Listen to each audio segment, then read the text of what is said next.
Okay, so ngayon may pupuntahan tayong client. Nagpapa-adjust siya ng clutch fan delete niya. Pero hindi yung gagamitin natin. Ayoko ma-stress ngayon, kaya yung daily gagamitin natin. Tsaka sira pa yung galant eh, hindi pa naayos.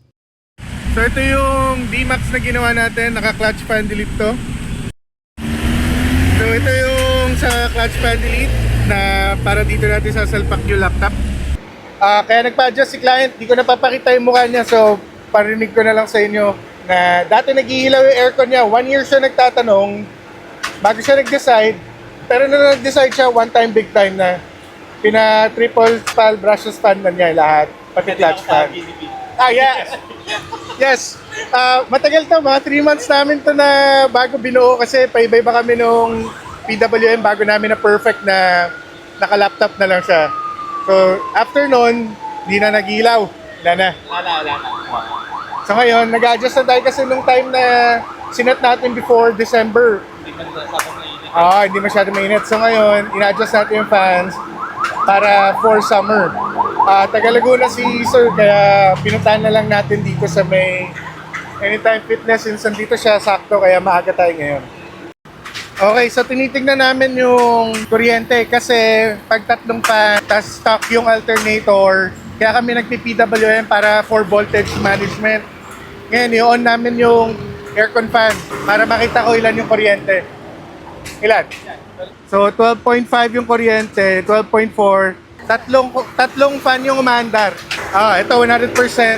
Ito, dalawang 70% yung clutch fan delete. Okay, so check natin yung airflow volume nung clutch fan sa 73% na... Ayan, ganyan mo lang. Hindi, gagi, wag dyan. Tutok mo dyan. Okay, ayan. So ito yung airflow niya at 70%.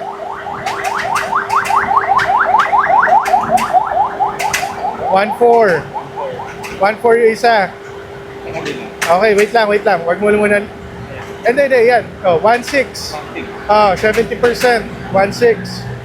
Okay, taas mo ulit yan. February. Yan. Okay, reset natin sa second.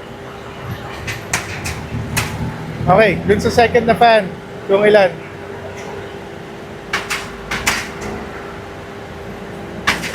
Ano yun?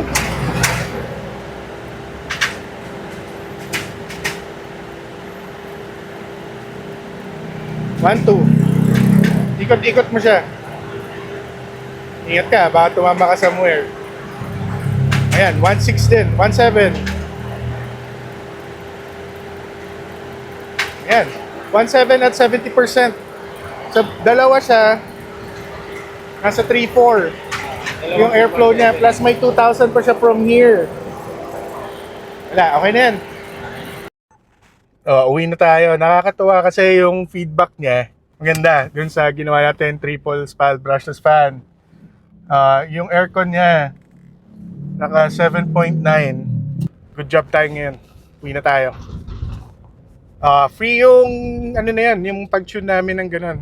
So, anytime na gusto mong magpa-adjust ng trigger ng fan, puntahan ka namin. Basta walang conflict sa schedule namin. So, thank you dun sa nanood. Next time ulit.